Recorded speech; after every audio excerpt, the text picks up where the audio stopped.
Hi, everybody. Thank you for being patient with lunch today. I'm Nani Schaefer, Senior Director of Marketing Operations and Demand Gen at Demandbase. And my role today is to get off the stage as quickly as I possibly can. But before doing that, I want to introduce Martin Van Pelt of KPMG. Demandbase and KPMG have a very long history going back 5-ish years, I want to say. 5-6 years. Working on ABM initiatives. And so Martin here today is going to talk about something more recent that they've been working on with really making that transition from being a kind of relationship-driven ABM strategy into being digitally driven and data-driven and really taking their ABM approach to the next level. Lots of good takeaways that you're going to get today, so I won't spoil any of them, but I think for me what's most exciting about this is how common this story is becoming of seeing B2B marketers who are comfortable and familiar with the concept of ABM and even doing it in sort of a one-to-one way, but now making that transition to thinking about how they do this at scale across their entire organization. So with that, I will leave, but welcome, Martin. Great, thanks, Nani. Thanks. So as Nani was saying, we've gone through a pretty dramatic transformation over the last couple of years at KPMG. So I lead our marketing for our advisory practice. So that's anything that's not tax and audit. It's effectively our consulting business. And as we've seen our business change significantly in terms of the way we actually acquire clients, obviously the way in which the clients buy from us as well. And I've seen, I know there's a number of different case studies here that look similar. So hopefully this one is one, as Nani said, that there's some good takeaways from it. We have, had to really sort of change our game plan in terms of going from historically a professional services or relationship-based business. I think many people probably here in the room deal in that type of environment. And the sales process is complicated, it's long. So we really had to start figuring out how do we cut through that? How do we stay top of mind regardless of what our clients' business issues are, what their challenges are?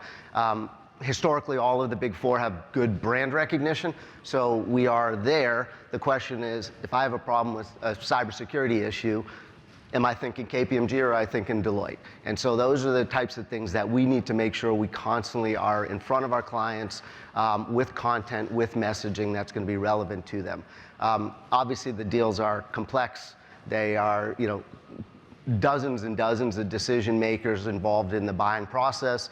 They've got long sales cycles, and it's a competitive industry. So we've had to continue looking at, okay, how do we evolve? How do we really use ABM in particular to really shift from sort of the walking the client halls? And I'd be in full transparency, we still have a culture and we still have folks who think that that's the only way we're going to drive business.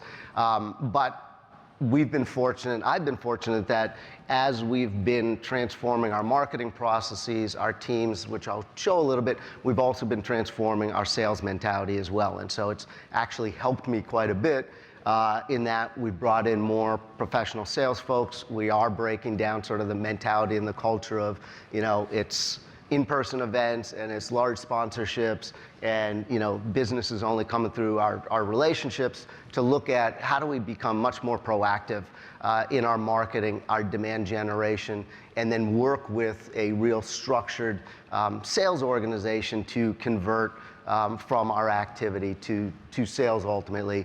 How do we become, as we know our buyers are much more digitally focused, how do we become sort of digital first, and then how do we use data and our metrics to really drive ultimately conversion. So this is sort of the optimization of our ABM strategy that we've been going through. So how do we do it? We started first, which was new, but I'm sure other folks have done that, is we just created a demand activation team.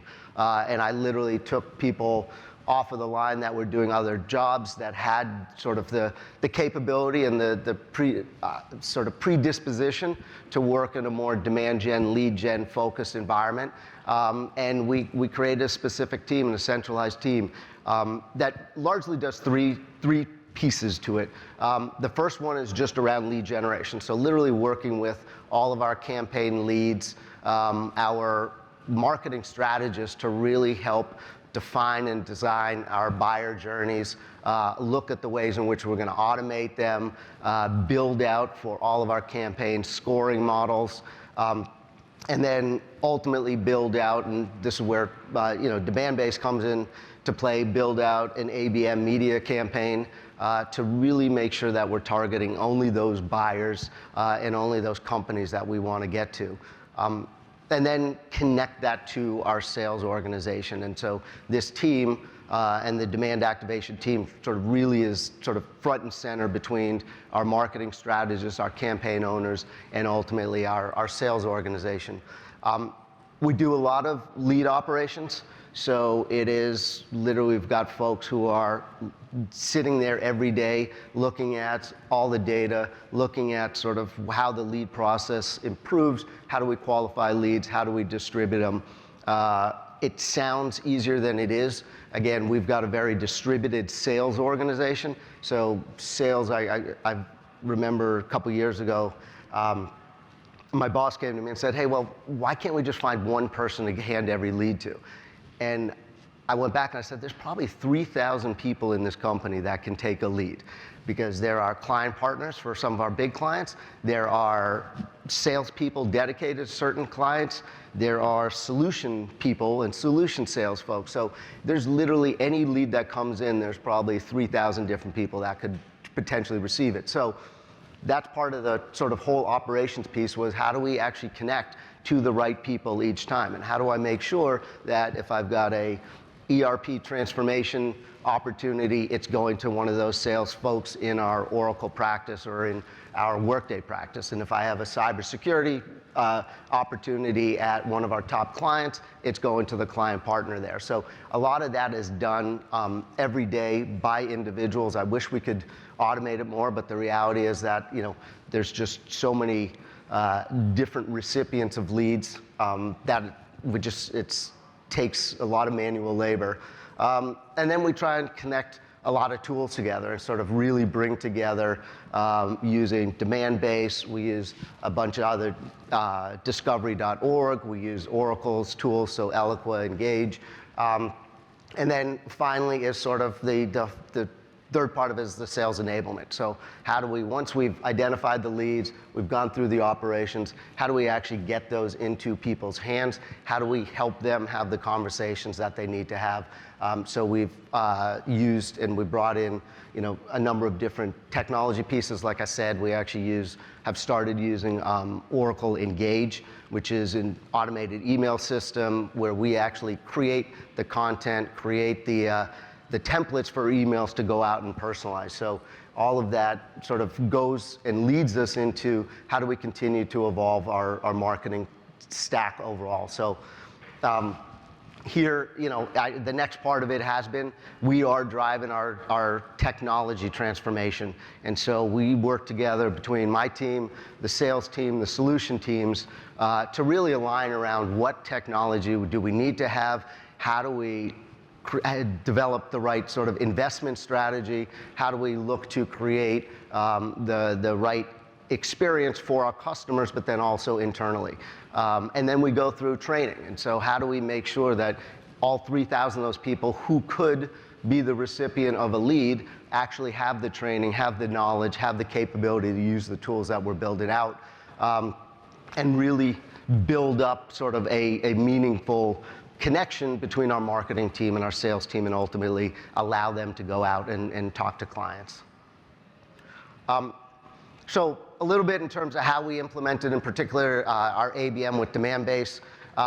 This is really looking at implementing it, building ABM out across all of our key growth areas. So we start with the awareness. How do we get our media out there? How do we buy against target accounts? And again, we set up numbers of groups of accounts depending on the solution that we're trying to address, the business issue, the target companies that we'd have there.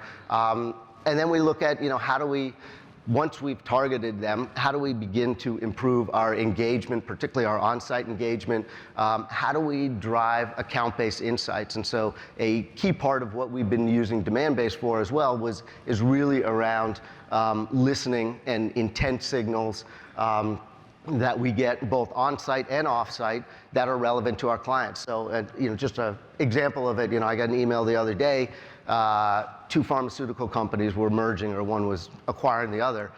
Right away, the questions start coming in. Okay, so what are they looking at? What are the most important trends, information, intent going on at AbbVie right now? We pull that data out there, and then we go back to the client team and say, here's what they're talking about. So in this case, it is workforce transformation, right? And it is how do we go through dealing with an acquisition, combining 2 cultures, et cetera. So right away, something like that puts our client team out there, and they get in front of them, and they start talking about our people and change services and having a real conversation around how we can help them. They're already a big client. How do we help them in this particular area where we hadn't been working together with them before? So in terms of the way we set up that strategy and the sort of program flow, the first part is, we sit down with the campaign leads, with our sales folks, and put our client list together and put our target list together. So, generally on our campaigns, it'll be anywhere between 400 to 600 or 700 target companies that we'll be going after. Really depends on the particular business issue we're trying to address, and we'll sit down with whoever the relevant sales team or business teams are going to be to say, if we start generating opportunities at these 600 clients, who's on first to take off and take those and actually turn them into something. The second part is then we execute on it. So it's, for those who aren't familiar with demand-based, on the media side, it's largely digital display ads that we drive. They're exclusively targeted at those companies. We'll generally, ideally go through A/B testing and really make sure that we're getting the right creative messaging out there, driving some sort of call to action, and then start measuring that and start measuring what those target companies' on-site engagement are, and really start understanding, okay, how is this messaging performing? How are we working in terms of getting ongoing engagement, interaction with those target companies? And then make sure, we're sort of creating ultimately that actionable next steps to engage with them. So we are, measuring that engagement behavior. We're then sort of analyzing and actually connecting sort of that together with our Eloqua sort of profiling and scoring. And then ultimately looking at how do we determine who should be reaching out to which individuals.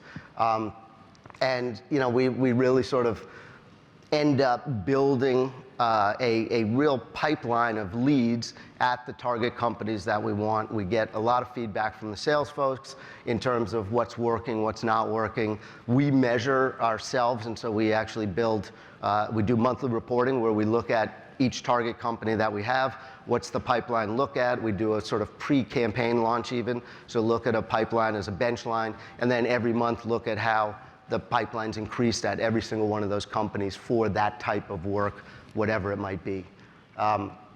So the journey ultimately is, ideally a sort of full digital journey from the advertising that you see there. So, in this case, this was a future of work campaign for our HR services that we were running. Ran a couple different stories around how to attract Gen Z talent, how to manage as a business, and then follow that up. And that's where I think, it's important we sit down with our campaign leads and start thinking about what the rest of that journey looks like. So if I get a good CTA, that will get folks either taking research, downloading white papers, then I start doing the follow-ups. We do email generation, do email blasts off of that. Generally, we'll try and get people back into the site, obviously, and then have them engage with our content and our thought leadership after that. So this is sort of generally the journey that we start building up. We actually have, which is good, we have non-digital data that we feed into Eloqua as well. So with all of these folks, once they become known, if they are also participating in webcasts, in this case, if it's around HR, if they go to one of our Workday conferences, we have all of that information, so it really starts building out an even more extensive profile of these individuals that allows us, again, to feed that back into the sales team and really identify individuals that they should be following up with. And then the other part that we've been working on, which is, I think, pretty interesting, pretty cool actually, is we started using demand-based to personalize our website as well. And so we use demand-based together with Adobe Target to actually understand the companies that folks are coming in from, the industries that they're coming in from, and then start personalizing the content on the site based on that. So if you're coming from a healthcare company, you're going to see a healthcare client testimonial when you come in. If you've been using, and we actually use some AI as well, if you've been viewing other pages before, we actually start feeding in sort of content that we think would be relevant to you on each individual. And so this has really helped us, and particularly on the industry segmentation, helped us increase our engagement rates significantly as people are seeing exactly the content, the industry content that they think is going to be relevant to them. And then we go through, again, the process of, okay, so what does everybody need to know? So with, on the one side with sales, it is looking at how do we get intent data, what are their accounts interested in, what is trending with those accounts, and then, use those insights to see, are there spikes, are there changes, is there particular content that we want to get in front of them, are there individuals they actually connect it. We use discover.org quite a bit to then connect it to specific individuals. We use it, we give them data around website engagement. We actually also use, as I mentioned, Eloqua Profiler. We use that and actually provide that data to our sales folks, so they are down to the individual, knowing exactly what these people are doing, how they're engaging with us. And then we send out regular monthly reports for each of their accounts. And then the final point is we actually, based on that, create talking points for them, and we design content messaging frameworks for them that says, here's what your client is doing out in the marketplace, here's what they're doing online, here's the information that we think is going to be relevant for you. And a lot of that is driven then by our campaign owners. So these are the front end folks who are working with the business to design them. They're the ones who are looking and interpreting, analyzing all this content and saying, here's what your clients are doing, here's what people are doing as they engage with our campaign. An interesting piece that we've gotten is it's really influenced actually our SEM and SEO, because as we're out there using demand-based to listen and understand intent, we start finding that actually the content, the keywords that people may be looking for are different than what we think when we sort of do a little bit of navel gazing and say, hey, this is what we think are the relevant keywords. And we found this to really help us expand our SEM strategy and really use the platform and the AI in there to help drive increased engagement for us around those buyer insights. And so we create these sort of, for each campaign, these keyword maps, and really start understanding what people are looking for, how they're searching, what the language is out in the marketplace. That then translates to our key account marketing folks. So we'll literally go and we'll filter all this by the accounts, and we'll look at on and off-site activity, and then it allows them to sit with their sales counterparts and really prioritize what are the accounts we're going after. So if I've got a portfolio of 100 healthcare and life sciences clients, what are the most important ones or most engaged ones that we can focus our limited resources on and make sure we prioritize and understand those, so that we're putting the right content in the hands of our sales folks and getting them out there. So again, we will go campaign by campaign, client by client, to understand the buyer intent, to understand their overall engagement with KPMG, and then use those those signals to prioritize and drive activity from our clients. And then finally, this is sort of a little bit of, turning our data into leads. So, as I talked about, we look at ultimately the front end with demand base on the media side, then into the intent side, and then we combine that together with Eloqua, use our Oracle, use the Eloqua Insights and Profiler to prioritize the research, use discover.org to find individuals, and then ultimately we send this information off to our sales folks, and they use it. In the bottom you see there's it's engaged, so then, as I said, we create these templates for them so that they can do personalized outreach to folks. And of course, from a marketing standpoint, selfishly, we want to know how well that's working. So we go back and track all of that and actually use that in our ongoing reporting and sort of viewing and seeing what the sales folks are doing. And ultimately, the sort of proof that is working, this year was our most significant investment in pulling all these pieces together, certainly a significant investment in demand base.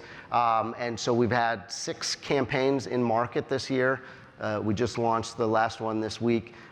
These numbers are actually a little bit old.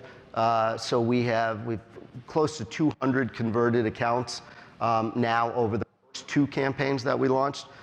The next 4 are still in market, so we don't have that data yet. We've seen over $23 million in influenced accounts. So again, as I said, we tracked sort of a baseline, look at how much, see what the monthly revenue was with these accounts, and then looked at as we grew out campaigns, how that impacted it and what the growth was. So did I just turn on? We saw a $23 million lift there. We've created 65 leads that have gone. Our SRDs and ARDs are our sales folks. We've got a number of leads to be assigned. We've influenced $2.2 million in closed wins in those 2 accounts, and we actually had one, which is the last one. We had a $750,000 opportunity at a large retailer that was directly attributed to them actually being on the site, and they came back and they fed that information back to us that they had seen our content through a demand-based ad. They had come to the site, they had engaged with us, we had somebody pick up the phone and talk to them, and we closed the deal. So, we are seeing the real payoff and the real connection of our digital ABM strategy down to actual sales and opportunities. So we, continue to invest in it and build it out. And with that, we have a couple minutes left for any questions. Or not. Yep. Can you say a little bit about the content team you have, that on your team? Is it all KPMG content or curated third-party content? Yeah, so it is all on our team, and it's KPMG content. We do and are looking at exploring whether we bring in more third-party content as well. Part of the challenge is, we are, as a consulting firm, we're a firm full of, subject matter experts, and so we do drive, significant amount of thought leadership and content out of that. Yep. When you talk about the manual nature of the lead operation, Yep. You said, boy, it's just manual. You got to throw man and woman hours at it. If you were to, automate anything, what's that next step that you might say? Let's take it from manual and make it automated. Yeah, so the 2 parts. One area where we would like to automate more is just and we do some with our scoring models and stuff, is the qualification piece of it, right? Because you have one, we want to obviously look just from a scoring standpoint, how do they work, but then we also need to look at, are they really a profile company ultimately that we'd be looking at? So that's one piece of it. I think the second part would be, and we're looking at exploring ways to use AI to say, okay, so the lead disposition, how do we make that happen so it doesn't always have to be, Robin on my team or, Tove on my team sitting there going, who does this go to, right? I mean, there's got to be a better way to do that. Again, our challenge is there's so many people who could receive it, so how do I interpret between who the account is, what the type of inquiry is or opportunity, who exactly that the person should be to follow up on it. But that would be it. All right, can we get a round of applause?